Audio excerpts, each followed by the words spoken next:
이 마태복음 9장 35절을 보면 예수님께서는 모든 도시와 마을에 두루 다니시며 그들을 가르치시고 이 천국 복음을 전파하십니다. 그리고 병든 자와 또 약한 자들을 고쳐주십니다. 그리고 예수님은 무리들을 보니까 그들이 너무나 불쌍하셔서 그들이 마치 목자 없는 양과 같이 고생하며 기진한 상태다라고 말을 합니다. 그래서 주님은 그들을 하나님께로 이끌어 보살펴줄 일꾼이 필요했습니다. 그래서 주님은 12제자를 세우게 됩니다.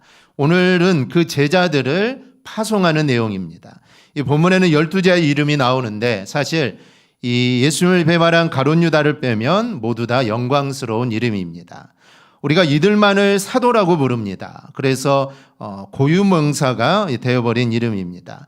지금은 다시 사도가 세워지지 않습니다. 이 사도는 주님께서 직접 불러서 당신의 교회를 세우는 일꾼으로 세운 자를 사도라고 말을 합니다. 그래서 우리가 12사도 그리고 한 명을 우리가 더 포함한다면 사도 바울 이렇게 해서 우리가 사도라 부르지 그 외의 인물에게는 사도라고 부르지 않습니다. 즉 주님이 직접 부른 자들을 이 사도라고 부릅니다. 그렇기 때문에 이 사도는 아주 특별한 인물들이라고 할 수가 있습니다. 그런데 오늘날 부름을 받은 우리 역시 제자라고 할 수가 있습니다.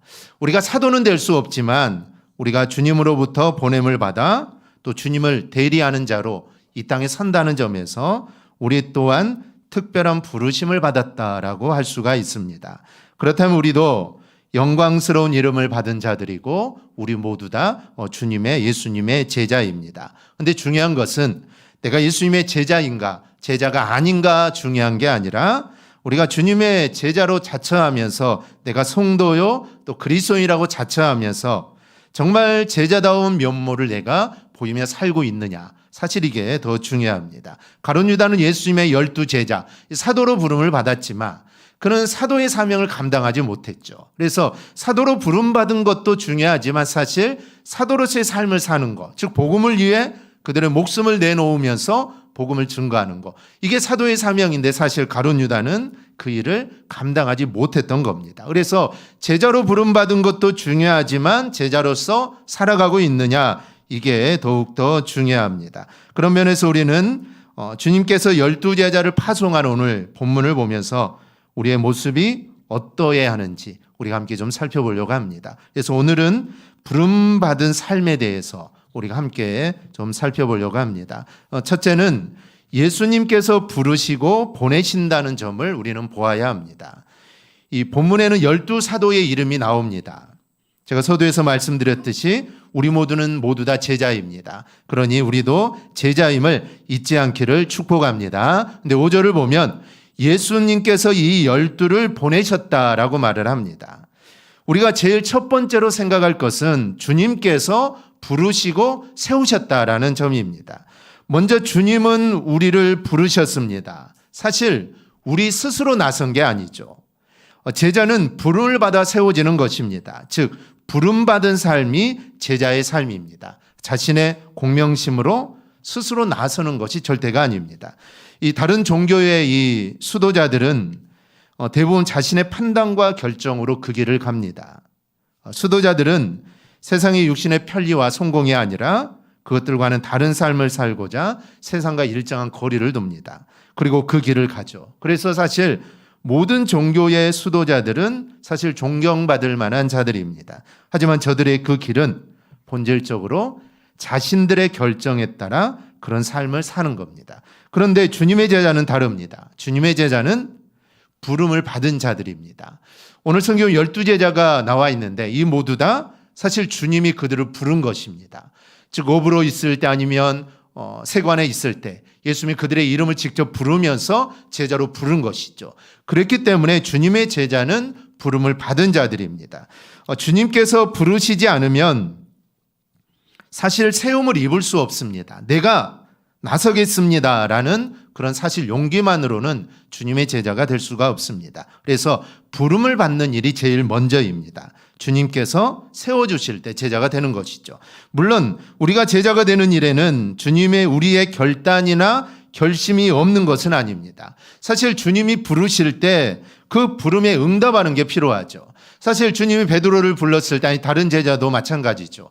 주님이 그들을 제자로 부르셨을 때 그들의 응답이 있었기에 그들은 제자가 된 것입니다. 만약에 주님이 베드로를 불렀을 때 베드로가 주님의 부르심에 응답하지 않았다면 그는 제자가 될 수 없죠. 그는 아마 평생 업으로 살아갔을 겁니다. 그래서 주님의 부름도 필요하고 그 부름에 응답하는 우리도 필요하다라는 것이죠. 그런데 먼저는 주님의 부름입니다. 주님이 불러주셔야죠. 즉 부르시는 이가 없이 우리의 응답은 작동할 수가 없다라는 겁니다. 제가 신학교에 들어갈 때는 신학교에 들어가는 학생들이 정말 많았습니다. 한 학년에 80명 정도로만 해도 전국에 신학교가 수십 개가 되니까 사실 한 해에 신학생이 약 1000명 이상씩 이렇게 배출이 됩니다. 그 많은 신학생들이 배출되면 대한민국이 금방 복음화가 될 것 같습니다. 산술적으로 또 논리적으로 보면 그렇죠. 그런데 제가 신학교를 졸업한 지 30년이 다 돼가는데 이 복음화가 이루어지는 것이 아니라 사실 이제는 숫자들이 계속해서 줄어들고 있습니다. 해마다 조반은 그 수많은 신학생들이 사실 모두 다 목회자가 되는 건 아닙니다. 세상 직업에서 성실하게 살아가는 이들도 있습니다. 그때는 사명받아 사실 신학교에 왔다고 생각했지만 이 부름을 받지 않은 이들도 있었다라는 것이죠. 어찌 보면 주님의 뜻이라기보다는 자기 뜻으로 그 길을 가려고 했던 사람들이라 할 수가 있습니다. 그런데 막상 부딪혀 보니까 갈 길이 아니라서 지금은 다른 길로 가고 있는 것이죠. 그렇다고 이들이 잘못됐다라고 볼 수는 없습니다. 왜냐하면 모두에게는 하나님이 주신 사명의 자리가 다 다릅니다. 사명의 자리가 다 다르기 때문에 그 길을 찾아 거기에 최선을 다하면 됩니다. 이 사명의 자리가 아닌데 내가 그 길을 만약에 고집한다면 자신도 불행할 뿐 아니라 결국 하나님의 영광도 가리게 됩니다. 그래서 차라리 주님이 나에게 원하시는 것은 다른 길이구나라는 것을 인정하고 세상 직업에서 성실하게 살면서 그 자리에 복음을 전하는 분들이 오히려 더 부름받은 올바른 삶을 살고 있다라고 할 수가 있습니다. 이것을 제대로 구분하지 못할 때 사실 하나님의 영광을 결국은 가리게 됩니다. 우리가 이야기에 위해서 이 신학생 또 신학교에 대해 예를 들었지만 이거는 사실 비단 목회자뿐만이 아닙니다. 우리가 성도가 되는 것 자체가 사실 이 부름을 받은 것입니다. 부름을 받지 않았다면 우리는 성도가 될 수 없습니다. 불러주셨기에 우리는 성도요. 우리는 그리스도인이 된 겁니다. 그러니 내가 제자가 된다는 것은 나의 의도가 아니라 먼저 부르시는 주님으로 말미암아 내가 하나님의 제자가 되고 내가 성도가 되었다는 점을 우리가 잊지 말고 정말 내가 있는 그곳에서 어떤 모습으로 내가 서 있어야 하는지 우리는 늘 신중하게 우리는 그런 자세를 가져야 합니다. 내 뜻과 내 의지가 아니라 부르신 이의 뜻과 의지가 무엇인지 생각하고 그에 맞는 모습으로 우리가 꼭 살아갈 수 있기를 바랍니다. 여러분 그럴 때 부끄럽지 않는 여러분 주님의 제자가 되는 것입니다. 이 사실을 늘 기억하고 우리 모두 내 생각보다는 주님의 뜻을 먼저 생각하고 살아가기를 주님의 이름으로 축복합니다. 두 번째는 복음 사역은 가까운 곳에서부터 시작하는 것이라는 점을 우리는 보아야 합니다. 주님께서 부르신 이들을 보내시면서 주님이 이렇게 말씀하십니다. 우리 5절 6절 우리 함께 보겠습니다. 예수께서 이 12를 내보내시며 명하여 이르시되 이방인의 길로도 가지 말고 사마리아인의 고을에도 들어가지 말고 오히려 이스라엘 집에 잃어버린 양에게로 가라. 아멘. 어디로 가라고 하십니까? 그들의 갈 길은 이방인의 길도 사마리아인의 마을도 아니라 그들이 갈 길은 이스라엘의 집에 잃어버린 양에게 가라라고 말을 합니다. 이것이 무엇을 의미할까요? 이 복음을 전할 때 가장 가까운 이에게 가는 것부터 시작하라라는 말씀입니다. 우리는 복음을 전하라고 할 때 땅끝까지 이르러 복음을 전해야 한다라고 이야기하죠. 당연히 맞는 말입니다. 땅끝까지 복음을 전해야 하는 건 맞죠. 그런데 지금 옆 사람에게 복음을 전하지 않으면서 땅끝에 있는 모르는 이에게 복음을 전한다는 것은 사실 이것은 가능하지 않습니다. 먼저 가장 가까운 사람에게 복음을 전해야 합니다. 그렇게 복음을 전하다 보면 점점 그 대상이 넓어져 땅끝까지 이르게 된다라는 그런 말씀입니다. 제가 신학대학원을 다니면서 했던 고민이 하나 있습니다. 사실 신학을 공부하는 모든 학생들은 이 선교사에 대한 생각을 갖게 됩니다. 그래서 신학생들 중에는 선교사의 사명을 가지고 신학대학원에 입학하는 학생들이 참 많습니다. 그래서 이들은 나름대로 이 준비하기 위해 선교단체에 소속되기도 하고 또 거기에서 어학 프로그램을 열심히 참여하기도 합니다. 사실 그런 학생들을 보면 정말 부럽기도 합니다. 왜냐하면 사실 저도 선교사를 생각을 해보았는데 사실 그 일들이 도저히 이 감당할 용기가 나지 않았습니다. 물론 하나님이 선교사로 불러주시면 당연히 가야겠죠. 하지만 그 당시에는 도저히 염두가 나지 않았죠. 그래서 일찌감치 선교의 꿈은 접고, 왜냐하면 굳이 내가 감당할 수 없는 길이었기 때문입니다. 그보다는 제가 맡고 있는 교회학과 아이들에게 관심을 갖고 어떻게 하면 그들에게 복음을 전할까 고민하고 목회를 준비하게 되었던 겁니다. 그런데 저는 먼 외국에 나가지는 않지만 교회가 마땅히 해야 할 일은 선교이고 또 선교를 목회 사역의 중점에 저는 두고 있습니다. 사실 선교가 교회가 그래도 좀 여유롭고 그리고 물질이 있자 선교하는 거 아닙니까? 우리가 직접 나가서 선교할 수 없기 때문에 사실 우리는 물질과 기도로 선교를 후원하는 겁니다. 그렇기 때문에 좀 재정이 넉넉하고 그래야 사실 선교도 하고 할 수 있는 것 아닙니까? 하지만 이 선교라는 것은 교회 재정과 상관없이 하는 게 여러분 바로 선교입니다. 교회 재정이 어렵다고 선교지를 줄이는 교회들이 있습니다. 그래서 재정이 좀 늘어나면 또 그때 선교지를 늘리려고 하는데 사실 우리 하나님께서 가장 원하시는 것은 이 복음 전파, 즉 선교입니다.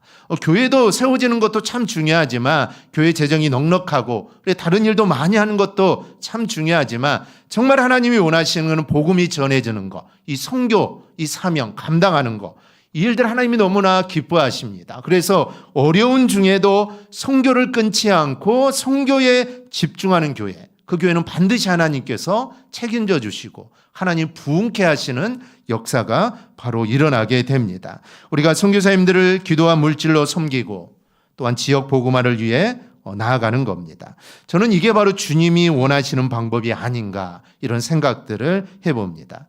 이 선교사를 비롯하여 이 특수사역 중 하나님께서 부르시는 영역은 사실 다양합니다. 근데 정말 중요한 것은 지금 옆 사람에게, 나의 이웃에게 복음을 전하지 않으면서 특별한 사역을 꿈꾸는 것은 이거는 하나님의 방법이 아니다라는 점입니다.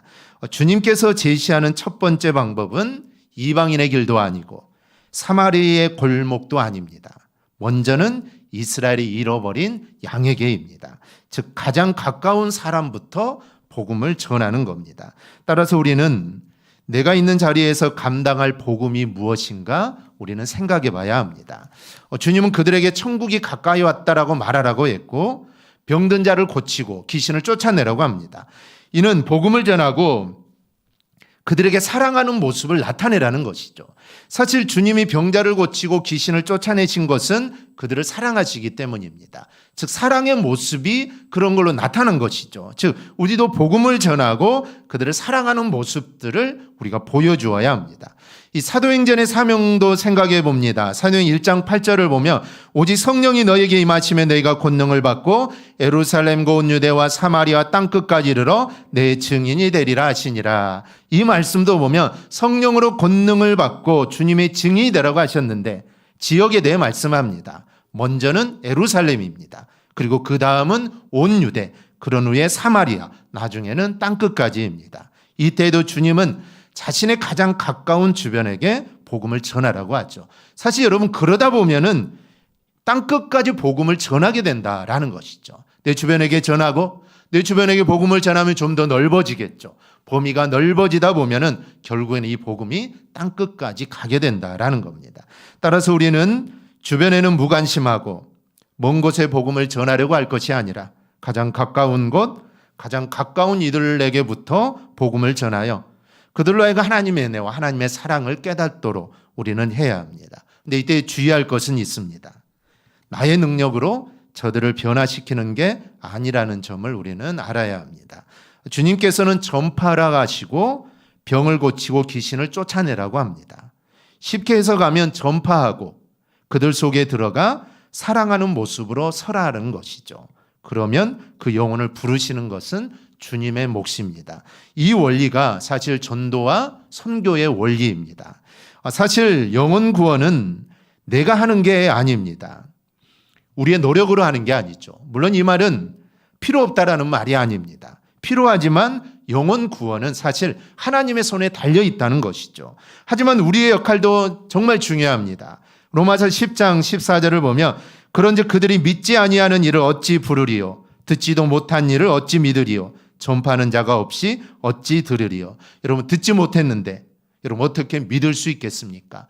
예수가 누군지 모르는데 어떻게 예수를 믿을 수 있겠습니까? 믿지도 않는데 어떻게 부를 수 있겠습니까? 전하는 자가 없는데 어떻게 여러분 들을 수 있겠습니까? 들을 수 있도록 전하는 것은 사실 우리의 몫입니다. 즉 전해야 되죠. 전해야 듣게 되고 믿게 되고 주님을 부르게 됩니다. 그러니 사실 우리의 역할이 얼마나 중요한지 모릅니다. 그렇다고 해서 교만하거나 자만해서는 안 됩니다. 결국 일을 이루신 분은 하나님이십니다. 즉 믿는 것은 하나님이 하신다는 것이죠. 그러니 우리는 부지런히 전하면 됩니다. 우리가 듣고 부름받은 것처럼 우리도 들을 수 있도록 외치면 됩니다. 그래서 결국 우리가 부름받은 것처럼 그들도 부름을 받아야 합니다.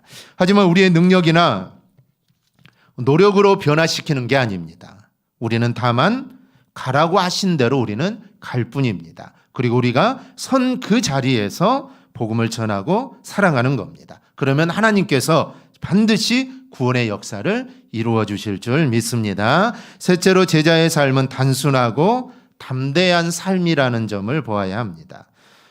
주님께서는 제자들을 보내시면서 구체적으로 어떤 모습이 되어야 하는지도 말씀합니다. 그냥 무조건 보내시는 것이 아니라 어때야 하는가? 즉 분을 받은 자들이 세상에서 어떻게 복음을 전해야 되는지 이 말씀해 주십니다. 정리하면 먼저는 거저 받았으니 거저 주라는 겁니다.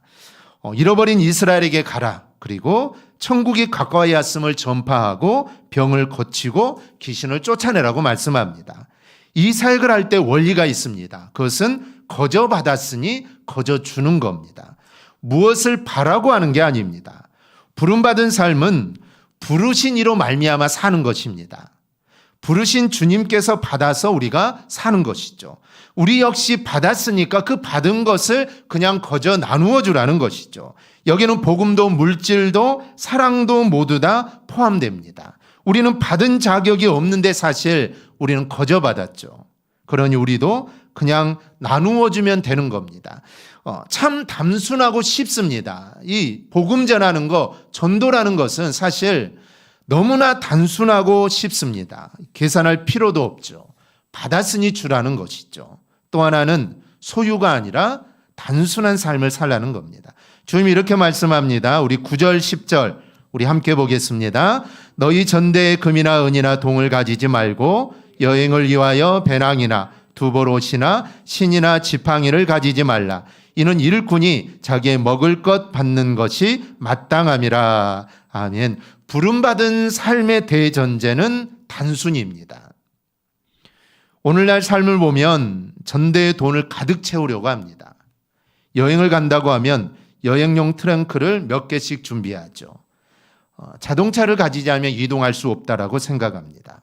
오늘날 전도자들의 모습을 보면 풀 소유를 하고 있죠. 그런데 주님은 그런 것에 기대지 말라라고 말씀을 합니다. 사실 현대의 삶은 단순하게 살 수가 없습니다. 옛날이야 단순하게 살아도 없어도 옛날에는 충분히 다 살 수 있었죠. 걸어가면 되고 없으면 굶으면 되고.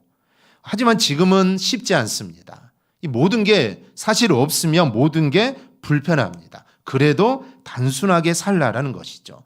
왜 주님은 단순하게 살라 할까요? 그럴 때 그 삶을 주님이 책임져 주신다라는 것입니다. 그렇다면 그토록 많은 것들을 채우려고 하는 이유가 뭘까요? 그것은 어떻게 될지 몰라서 그렇습니다. 많이 준비하면 사실 걱정이 좀 덜하죠. 많이 챙겨놓고 많이 가지고 있으면 사실 걱정이 좀 덜한 것은 그렇게 됩니다. 하지만 그 이면에는 주님을 온전히 신뢰하지 못하는 겁니다. 물질을 신뢰하는 것이죠. 그러나 부름받은 이는 단순하게 살아야 합니다. 그러면 해결되어야 할 문제들을 주님께서 정리해 주십니다. 그럼 단순한 삶은 뭘까요? 그냥 없이 사는 걸까요? 가난하게 사는 걸까요? 아닙니다. 단순한 삶은 철저히 주님만 의지하며 사는 삶. 이게 바로 여러분 단순하게 사는 삶입니다. 많은 것을 가지고 있으면서도 주님을 의지하는 자가 있지만 가진 게 없지만 또 주님을 의지하지 못하는 자들이 있습니다. 즉 물질의 많고 적음이 아니라 내가 무언가를 많이 소유하고 없음이 아니라 삶을 통해 내가 얼마나 철저하게 주님을 의지하며 사는가. 철저하게 주님을 의지하는 삶은 단순하게 사는 삶입니다. 이 점을 우리는 늘 고민하고 우리는 살아가야 합니다. 또 하나, 주님은 대접하면 대접하는 대로 받고 요구하지 말라고 하십니다. 이 복음을 설령 받아들이지 않아도 너희 할 일을 하면 된다라는 것이죠. 어떤 성이든지 들어가서 합당한 일을 찾으면 군말 말고 그 집에 기거하며 복음을 전하라는 겁니다. 들어가 보니까 다른 집이 조건이 더 좋다고 옮기지 말라는 것이죠. 이것은 세상을 의지하는 것에 지나지 않습니다. 도움을 주는 이가 있다면 그 도움에 만족하라는 겁니다. 더 나은 것을 위하여 요리조리 계산하지 말라는 겁니다. 그리고 복음을 받아들이지 않는다면 발에서 먼지를 털어버리라고 합니다. 이는 책임이 그들에게 있는 것이지 복음을 전하는 자에게 있는 것이 아니다라는 점을 이야기합니다. 그러니 그저 단순하게 복음을 전하는 것이 부름받은 이의 일입니다. 그 결과까지 생각하고 그 사람이 어떻게 생각할까까지 생각할 필요가 없다라는 것이죠. 우리는 그저 담대하게 복음만 전하며 또 사랑을 실천하며 우리는 살아가면 됩니다. 그러면 하나님의 때 반드시 역사하십니다. 세상의 모든 일은 하나님의 때에 따라서 이루어지는 것입니다. 우리 인간의 생각은 이랬으면 좋겠고 또 빨리 되면 좋겠고 이렇게 되어야 하는데 생각하지만 사실 하나님의 생각, 하나님의 때는 인간과 다를 때가 있습니다. 그래서 세상의 모든 역사나 세상의 모든 것들, 우리의 인생도 마찬가지죠. 정말 이 사람이 빨리 예수를 믿으면 너무나 좋겠는데 근데 잘 되지 않죠. 왜냐하면 그런 모든 일들은 하나님의 때가 있습니다. 그 하나님의 때를 사실 기다리는 것도 필요하죠. 그냥 아무것도 하지 않고 기다리는 것이 아니라 내가 할 일을 하면서 기다리는 것입니다. 지난번 설교 시간에도 이야기했죠. 기도가 하나님의 때를 앞당길 수 있다라는 것입니다. 하나님은 이때 일을 하기로 작정하셨는데 우리가 정말 간절히 부르짖어 기도하면 하나님이 그 때를 옮기질 수 있다, 좀 앞당길 수 있다라는 것이죠. 하나님의 때는 있지만 우리의 간구와 기도에 따라 하나님은 우리들을 위해서 그 때를 앞당길 수 있다. 하나님의 일을 이루는 시간을 앞당길 수 있다라는 것이죠. 중요한 건 우리가 그 때를 바라보면서 내가 할 일을 최선을 다하며 살아갈 때 반드시 하나님의 때에 그 일들을 역사해 주신다라는 겁니다. 여러분, 우리는 제자입니다. 우리는 주님께 부름받은 사람입니다. 그렇다면 제자답게 또 부름받은 사람답게 살아야 합니다. 어떻게 살아야 할까요? 부르신 주님을 의지하며 살아야 합니다. 그리고 부르신 이의 뜻이 무엇인지 생각하며 살아야 합니다. 그렇게 사는 게 바로 부름받은 자의 삶입니다. 그리고 우리는 가장 가까운 사람부터 복음을 전해야 합니다. 그리고 복음을 전할 때는 단순한 삶의 모습으로 그리고 담대하게 복음을 전하여 그들 속에서 사랑을 실천해야 합니다. 이 일을 이루는 것은 내가 아닙니다. 역사는 우리를 사용하시는 주님께서 하십니다. 우리는 주님의 말씀에 순종하기만 하면 됩니다. 말씀에 순종할 때 우리의 순종을 계단 삼아 하나님의 일을 이루어 가시는 겁니다. 우리 모두 주님께서 일을 이루신다라는 것을 기억하고 순종하며 나가는 여러분들이 될 수 있기를 바랍니다. 그리하여 하나님의 일이 이루어지는 것을 보는 영광이 있기를 주님의 이름으로 축원합니다. 아멘. 기도하겠습니다.